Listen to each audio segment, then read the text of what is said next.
우리는 주님의 움직이는 교회, 우리 117주년 참 감사합니다. 참 좋은 교회 주신 것 감사합니다. 그러나 여기가 좋사오니 하고 이 자리에 머물러서는 안 됩니다. 여러분, 변화산 정호군이라는 말 아십니까? 들어보셨습니까? 예, 제가 만든 말입니다. 여기가 좋사오니, 여러분, 나라든 개인이든 기업이든 교회든 여기가 좋사오니 하고 안주하면서 쇠퇴하기 시작합니다. 사실 쇠퇴하는 것은요, 좀 시간이 지나야 보이지만 안주하면서부터는 활력과 매력이 이미 없어지기 시작합니다. 살아있는 사람은 움직이는 사람입니다. 살아있는 교회는 움직이는 교회입니다. 우리 포항제일교회가 움직이는 교회가 되기를 바랍니다.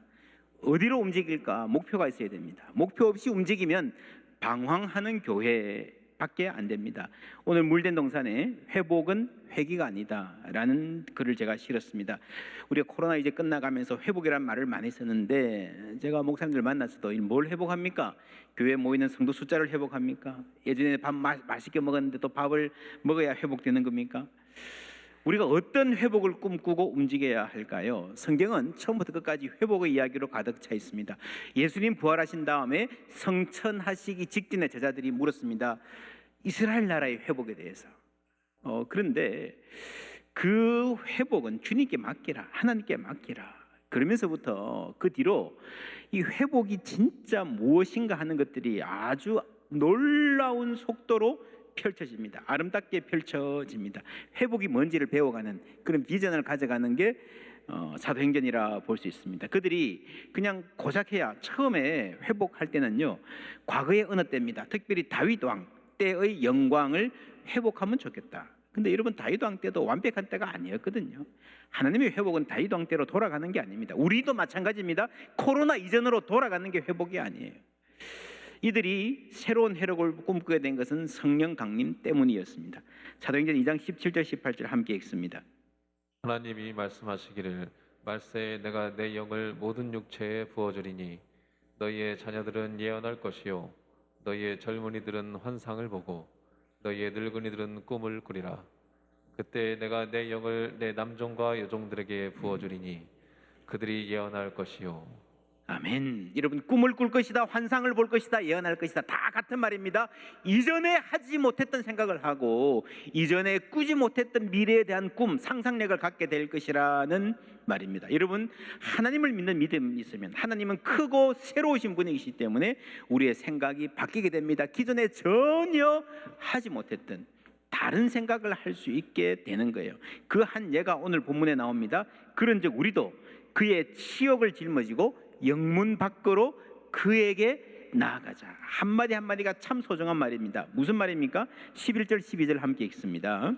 이는 죄를 위한 짐승의 피는 대제사장이 가지고 성소에 들어가고 그 육체는 영문 밖에서 불사름이라. 그러므로 예수도 자기 피로써 백성을 거룩하게 하려고 성문 밖에서 고난을 받으셨느니라. 예, 여러분, 제사는요 이스라엘 신앙의 핵심이었고 사회의 중심이었습니다. 그래서 제사가 일어나는 곳, 그 성전이 세계의 중심이고 예루살렘 성은 거룩한 성이라 했습니다. 속죄를 위한 제사를 드릴 때에 가장 좋은 부분, 기름은 번제로 사르고 가장 좋은 고기는 제사장이 먹고 버릴 부분은 영문 밖으로 가져가서 불사르는 관습을 말합니다. 이 그림에서 중심은 성전에서 드려지는 제사죠. 거기에 모든 관심이 집중됩니다. 그리고 나머지 영문 밖에서 불태우는 것은 별로 중요하지 않은 것, 부끄러운 것, 치욕스러운 부분입니다. 이것은 거룩하고 저것은 속되다, 이거는 자랑스럽고 저 사람들은 부끄럽다라고 하는 생각이 여기에 있습니다. 여러분, 제가 경상북도에 와보니까요, 이 좋은 게 서원이 참 많더라고요. 저도 서원에 가끔씩 방문하는데 도산 서원을 방문했을 때 참 아름답다. 그리고 거기서 공부하던 그 청정한 선비들의 기계, 존경스러운 면이 있었습니다. 그런데 그 중앙에 높은 곳에 전교당을 만들었습니다. 계단을 올라가서 거기서 공부하는 거예요. 내려오면서 보니까 옆에 아주 좁고 비탈지고 옹색한 그런 계단이 따로 있습니다. 이 뭔가 보니까요, 그 서원에서 유생들이 공부하는데 밥 해주는 사람들, 나무를 해서 불 떼주는 사람들, 그런 사람들은 일로 못 다니고 그 길로 다녀야 되는 거예요. 이 사람들은 그 사람들이 해주는 밥은 먹고 불 때 주는 방에서 자면서 자기들이 다니는 길로는 못 다니게 했구나, 눈에 안 보이게 만들어 놓았구나 싶었습니다. 여러분, 밥 해주는 사람 없으면요 학문이고 뭐고 못하잖아요. 선비고 유생이고 존재할 수가 없잖아요. 그런데 그들이 다니는 길에서 눈에 아예 안 보이게, 마치 그들이 없이도 살 수 있는 것처럼, 자기들이 글을 잘 읽고 공부를 잘하고 생각을 바로 해서 그것 때문에 나라가 잘 돌아갈 것이다 라고 하는 생각, 그러면서 나무하고 밥 지어 먹고 하는 농사 짓는 그 생활의 문제는 별것 아닌 것처럼 여기는 세계관, 그 학문이 바른 학문이겠는가? 그렇게 공부해서 백성을 제대로 보살피겠는가? 여러분, 우리 역사에서 오랫동안 백정을 무시했습니다. 백정을 무시할 거면 고기를 먹지 말든지 아예 채식주의 하든지, 아니면 소, 돼지 나를 위해서 잡아주던 백정들에게 고마워하든지, 둘 중에 하나 하는 게 사리에 맞지 않습니까? 오늘 말씀은 영문 밖에서 일어나는 일, 그 고기의 짐승의 나머지 부분을 태우는 일, 그게 쓰레기 처리가 아니고 그것도 제사다라는 거예요. 와우, 놀랍습니까? 아니, 그 정도가 아니고 히브리서가 하는 말은 영문 밖에서 일어나는 이 일이 진짜 제사다. 예수님이 영문 밖에서 십자가에 못 박히셨잖아. 그러면 저 성전의 중심에서 하는 제사는요 그냥 그림자일 뿐이라는 거죠. 그 자체로는 생명이 없고 별 의미 없는 것이다. 여러분, 우리가 여기에 영구한 도성이 없다 하늘을 말할 때에, 여러분, 하늘이라는 것은요, 하늘이 우리한테 임하면 이 세상이 그대로 있고 플러스 알파로 하늘 천국의 소망을 가지는 게 아니고, 여러분, 하늘이 이 땅에 임하면요 이 땅의 질서가, 이 땅에 대한 이해가 바뀔 수밖에 없는 거예요. 우리의 모든 고정관념이 흔들리고 재편성될 수밖에 없다는 겁니다. 예수님이 돌아가실 때에 성전의 휘장이 찢어졌다라는 말이 바로 그 말이에요. 우리가 여기에는 영구한 도성이 없음으로라는 말을 메시지라는 성경은요, This insider world, 인사들의 세계, 기득권자들의 세계, is not our home, 우리의 진정한 고향이 아니다, 우리가 사모해야 될 곳이 아니라는 거죠. 영문 밖으로 나아가자라는 말은 자발적으로 아웃사이더의 길을 가신 예수님을 본받아 살으라는 말입니다. 오늘 우리가 교회에서 임직식을 하는데 교회 장로가 되고 안수집사가 되고 권사가 되는 일이 교회의 인사이드가 되는 일이다 생각하면요, 그것은 예수님이 가신 길과 완전히 반대로 가는 겁니다. 예수님은 자발적으로 아웃사이더의 길로 가신 분입니다. 여러분, 코로나 상황에서 아주 중요해진 단어가 virulent inequality라는 말이 있습니다. 치명적 불평등, 이게 물론 독성이 있는 맹독의 이런 말입니다. 본래 불평등은 안 좋은 건데 이게 코로나 때 훨씬 더 치명적이 되었다는 겁니다. 여러분, 우리나라도 그래요. 자기 집이 있고 그래도 뭐 자기 앞가름 할 수 있는 사람들이야 되지만, 쪽방이라는 거요, 뭐 5집 7집이 한 화장실 쓰는 데라든지 홈리스라든지 이런 분들은 정말 대책이 없습니다. 미국에서 이게 치명적 불평등이란 말이 나왔는데, 통계를 내보면 가난하고 의료보험이 없고 건강 상태가 좋지 않은 지역, 그런 사람들이 코로나에 많이 걸리고 많이 사망하더라고요. 예외 없이. 그래서 어떤 학자가 마치 이 코로나 바이러스가 열추적 로켓 같아. 열추적 로켓 아시죠? 한 지역을 팡 터뜨리는 게 아니고요, 이를 사람 있는 데만 딱 맞추는, 귀신같이 맞추는. 그리고 이 코로나 바이러스가 가난한 사람은 어떻게 귀신같이 하는지 그렇게 가서 죽인다는 거예요. 여러분, 코로나가 한참 기승을 부릴 때도 미국의 최상위권 대학들은요 거의 문 안 닫고 정상 수업했습니다. 일주일에 한두 번 전교생을 전부 다 코로나 검사시키면서요. 미국은 검사비 비싸거든요. 지금 코로나가 남긴 상처와 흔적 많은데 우리가 회복을 생각할 때에 학력 격차 앞으로 많이 벌어질 것이다. 아무래도 학교를 잘 못 가고 온라인 수업해야 되고 그러면요, 집에서 챙겨줄 여력이 없는 부모들은 힘듭니다. 바짝 관리를 잘한 가정들은 더 앞서 나갈 겁니다. 아마 이 영향이 꽤 오래 갈 것 같습니다. 그런 날이 있습니다. 여러분, 슈퍼 전염자 그런 말인가요? 슈퍼 감염자인가 그런 말 있죠. 슈퍼 스프레더 of inequality. 코로나는 불평등의 슈퍼 전파자다. 코로나19가 가난을 심각하게 심화시키는 세상에서 가장 회복 탄력성이 있는 나라들은 The most resilient countries는 불평등을 감소시키는 일에 단단한 결의가 있는 나라들이다. 그 나라들이 우리에게 길을 보여준다. 여러분, 함께 살아야 된다는 거죠. 한 나라뿐 아닙니다. 지금 이 나라 간의 백신 불균형은요, 정말 야만적인 상태입니다. 여러분, 부자 나라들은요, 우리나라 포함해서 특히 미국은요, 사실 백신이 너무 많아서 문제예요. 지금 어떻게 폐기하나 그런 상황입니다. 그런데 새로운 변이들은 백신 없는 나라에서 나오잖아요. 인구의 10% 20%도 못 맞, 의사들도 못 맞은 나라들이 많습니다. 근데 그런 나라에서 막 변이가 출몰을 하면요, 이게 세계의 문제거든요. 그래서 한 나라는 저 뒤에 두고 우리끼리 앞서 나가자, 이게 안 된다는 거죠. 이제 우리 가장 가까이 있는 나라 북한에 그 문제가 닥쳐왔습니다. 북한은 이제 코로나로 엄청난 도전에 직면했습니다. 한국 사회의 도덕적 역량도 시험대에 올랐다고 볼 수 있습니다. 북한의 의료 역량을 우리가 잘 모르지만 2008년에 나왔던 영화 크로싱, 이게 뭐 사실에 기초해서 만든 영화인데 차인표가 주인공이었습니다. 북한에서 아내가 폐결핵에 걸려서 약을 아무리 구하려고 그래도 막 100방으로 술을 써도 폐결핵 약을 구할 수가 없는 거예요. 그래서 아이를 놔두고 목숨을 걸고 한국에 옵니다. 약방에 가가지고 약사한테 약 이름을 말하니까 이분이 하는 말이, 이 약은 보건소에 가면 무료로 줍니다. 얼마나 허탈하겠어요. 그렇게 목숨을 걸고 골라야 해도 못 구했는데 한국 오면요, 그게 보건소에서 무료로 주는 약이라는 거예요. 그게 북한의 의료 현실입니다.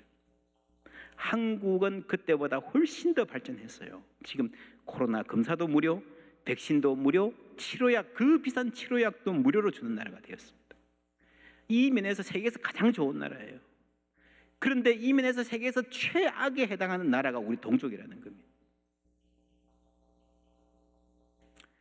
새 정부가 두 팔을 벌리고 인도적인 지원은 북한에 하겠다라고 합니다. 잘하는 일입니다.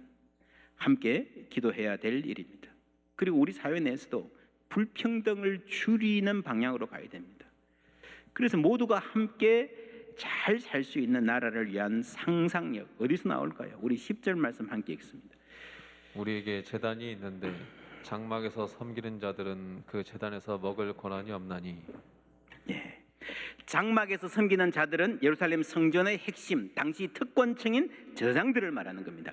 우리에게 제단이 있는데 이 제사는요, 예수님의 제사, 영문 밖의 제사, 진짜 중요한 제사라는 말입니다. 9절에 여러 가지 다른 교훈에 끌리지 말라. 마음은 은혜로서 굳게 하며 아름답고 음식으로 살 것이 아니니 음식으로 말미암아 행한 자는 유익을 얻지 못하느니라. 음식으로 말미암아 행한 자는 이란 말이 무슨 말인가 하면요, 음식 먹는 것을 내 정체성으로 삼는 사람 말입니다.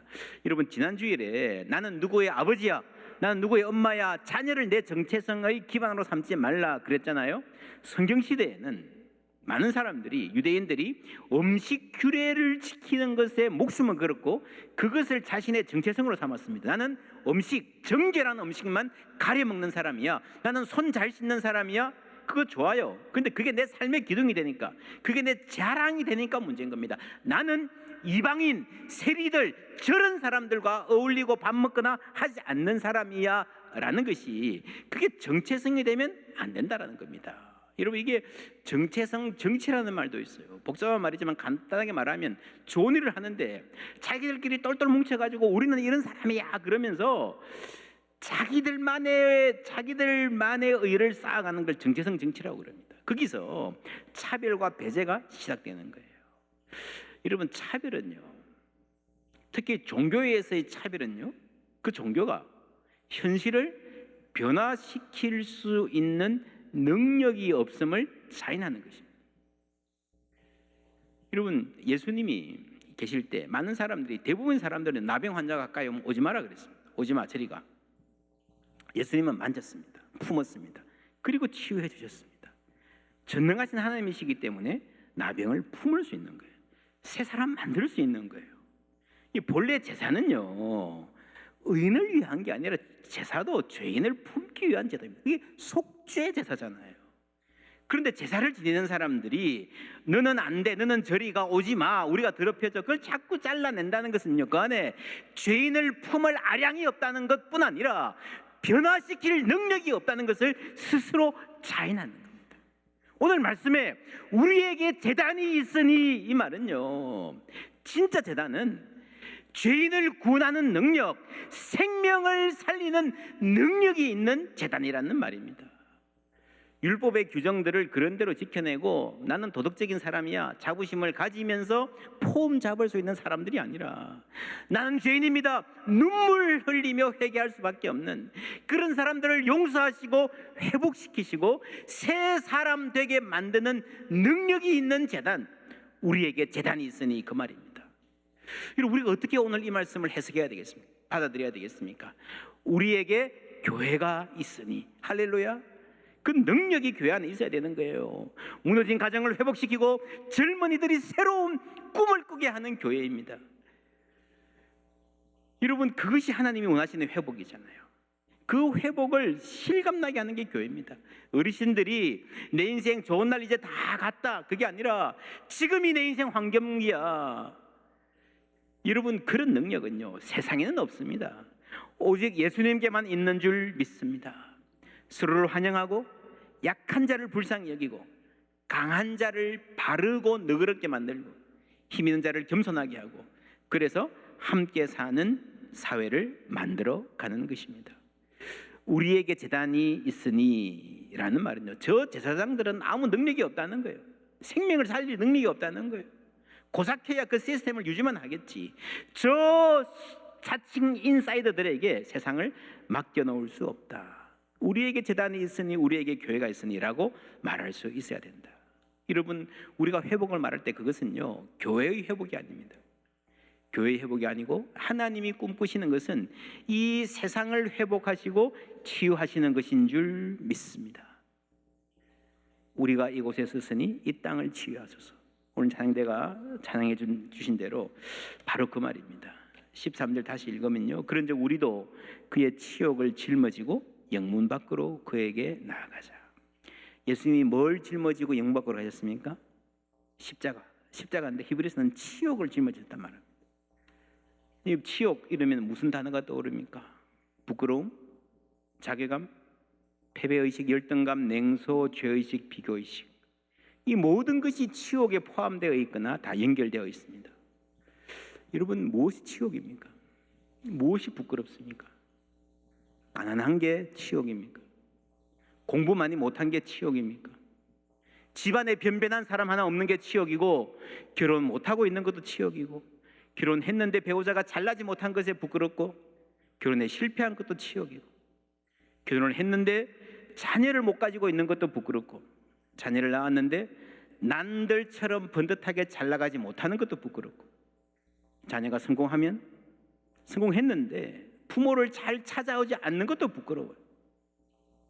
너무 부끄러운 게 많아요. 대학을 못 가서 부끄럽고, 대학을 가도 취직을 못해서 부끄럽고, 취직을 해도 승진을 못해서 부끄럽습니다. 심지어요, 몸이 아파도 부끄럽습니다. 그렇지 않습니까? 이상해요. 내 몸이 아픈데 그게 치욕으로 느껴져요.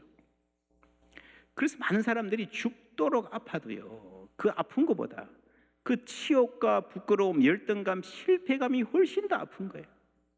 히브리서가 위대한 점은 십자가의 아픔이 못과 채찍질의 물리적 아픔보다 더 치명적인 게 치욕이라는 거예요. 그게 우리 인간의 문제라는 겁니다. 십자가의 육중한 무게보다 더 우리에게 무거운 것은요, 치욕의 무게입니다. 그는 모든 치욕을 짊어지고 십자가로 가셨고요, 그리고 그 모든 치욕을 영광으로 바꾸신 줄 믿습니다. 우리가 예배하는 것은, 우리가 그리스도를 찬송하고 하나님께 영광 돌리는 것은요, 그래서 그 그리스도를 예배하는 것은 세상 안의 가치관을 근본적으로 바꾸는 혁명적 행위입니다. 예배하는 사람은, 그리스도께 영광을 돌리는 사람은, 야, 정말 부끄러운 거는 그게 아니야. 사람답게 못 사는 게 부끄러운 거지. 사랑하지 못하는 게 부끄러운 거지. 그래서 우리는 예배하면서 새로운 사람이 되어가는 것입니다. 그 천국의 하늘의 가치관을 몸과 마음에 새기는 것입니다. 그것이 진정한 회복인 줄 믿습니다. 여러분 회복되기를 원하십니까? 교회가 가정이 여러분 자녀들이 회복되기를 원하십니까? 예배자 찬송하는 사람 되기를 주님의 이름으로 축원합니다. 그럴 때에 하나님이 우리를 회복시키실 것입니다. 15절 말씀 함께 읽습니다. 그러므로 우리는 예수로 말미암아 항상 찬송의 제사를 하나님께 드리자. 이는 그 이름을 증언하는 입술의 열매니라. 아멘. 하나님 우리가 어디에 있든지 주를 높이리라. 오늘 찬양대가 찬양한 대로 여러분 우리가 이곳에서 서니 이 땅을 치유하소서. 하나님을 높이고 찬양하는데 치유의 능력이 있습니다. 우리의 잘못된 삶을 바로잡는 능력이 거기에 있습니다. 여러분 인간은 예배하는 존재예요. 하나님이 지으셨어요. 그래서 예배하고 찬양할 때 가장 행복하고 가장 나다울 수 있고 가장 활력 있고 가장 아름다울 수 있을 줄 믿습니다. 예배하라, 찬송하라. 15절 16절 다시 한번 같이 읽습니다. 그러므로 우리는 예수로 말미암아 항상 찬송의 제사를 하나님께 드리자. 이는 그 이름을 증언하는 입술의 열매니라. 오직 선을 행함과 서로 나누어 주기를 잊지 말라. 하나님은 이 같은 제사를 기뻐하시느니라. 아멘. 예, 찬송의 제사 또 하나 더 있습니다. 뭡니까? 선을 행함과 서로 나누어지는 것이 하나님이 기뻐하시는 제사라는 겁니다. 히브리서 13장이잖아요. 쭉 긴 논의를 달려서 맨 마지막 결론은요 예배예요. 예배가 뭡니까? 찬송의 제사, 선행과 나눔의 제사입니다. 히브리서 전체를 세 가지로 압축하면 처음에는 옛날에 동물 제사가 있었죠. 이 동물 제사를 예수님의 십자가로 완전히 대체하셨습니다. 이제 제사는 끝났습니다. 필요 없습니다. 우리가 드릴 제사는 두 개입니다. 뭐예요? 찬송과 선행과 나눔. 이게 교회입니다. 하나님을 예배하고 선행과 나눔을 해 나가는 겁니다. 우리 포항제일교회 117년의 역사를 들여다보면 정말 하나님을 예배하는 하나님이 기뻐하시는 교회였구나 감탄하게 됩니다. 우리는 초기부터요 예배에 힘썼고 사회를 향해서도 학교를 세우고 이 지역의 고아원 복지재단, 기독교 방송국, 생명의 전화 참 다양한 사역을 많이 해왔습니다. 우리 한 교회만 잘 되는 게 아니라 다 같이 잘 되면 좋겠다. 각 지역의 교회를 개척해서 20개회를 국내에 개척했고요. 해외 10개국에 29개의 교회를 세웠습니다. 이 코로나 중에도 여러분 보셨지만 정말 많은 나눔, 이루 말할 수 없을 정도로 밤새도록 말해야 될 정도로 많은 나눔을 했습니다. 코로나 터지다 말자 우리 청년들이 나서서 보건소에 간식, 의료인들에게 도시락 전달하는 사역을 시작했고 여러분 기억하십니까? 2년 전에 막 마스크가 없어가지고 막 날릴 때요 우리 여성도들이 선교관에 모여가지고 이 미싱으로 마스크, 수제 마스크 열심히 만들었습니다.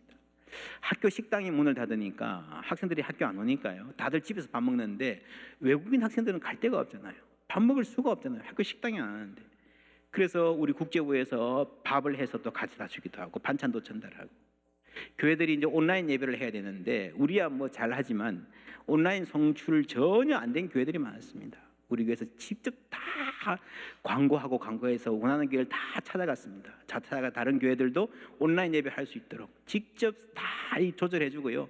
이 기기가 없어서 안 되면 기기를 사 드리면서까지 다른 교회도 함께 온라인 예배할 수 있도록 도왔습니다. 학교들이 온라인 수업합니다라고 할 때 또 컴퓨터가 없어서 수업 못하는 아이들이 있을까 봐 우리 성도님들이 노트북을 집에 있는 거 남는 거 모아서 전해주기도 했습니다. 학력 격차 얘기했는데 우리가 조금이라도 노력해야 되잖아요. 그게 중요하다 그러면 강원도 산불, 호남 지역의 홍수, 사회의 재난이 있을 때마다 우리는 먼저 달려가고 함께 기도하고 지원해 왔습니다. 우리의 삶이 하나님 기뻐하시는 예배가 되는 줄 믿습니다. 오늘 종려나무 홀이 여러분 나가실 때에 교인들 차 한 잔씩 대접한다 그랬는데 사실 이 몸으로 섬기는 일이 참 귀합니다. 시간 내셔서 열심으로 종려나무 홀도 본래 이웃과 특별히 세계 선교, 해외 선교를 위해서 섬기기 위해서 모인 모임입니다. 참 사역의 귀한 열매가 많습니다. 이 모든 제사 하나님이 기뻐하시는 줄 믿습니다. 우리에게 제단이 있으니 이 말씀 읽으면서 우리가 하나님의 영광을 위해 산다면 적어도 우리가 스스로 우리에게 교회가 있으니 라고 당당히 말할 수 있는 교회 되었으면 좋겠습니다. 그렇게 겸손하게 섬기다 보면 언젠가 세상에서도 밖에서도 우리에게 교회가 있으니, 이 포항 지역에 그래도 포항제일교회가 있으니, 이 한국에 수많은 그리스도인들이 있으니라고 인정해 주는 날이 올 줄 믿습니다. 오직 하나님께 영광, 하나님 은혜 가운데 살아가는 우리 모두 되기를 주님의 이름으로 축원합니다.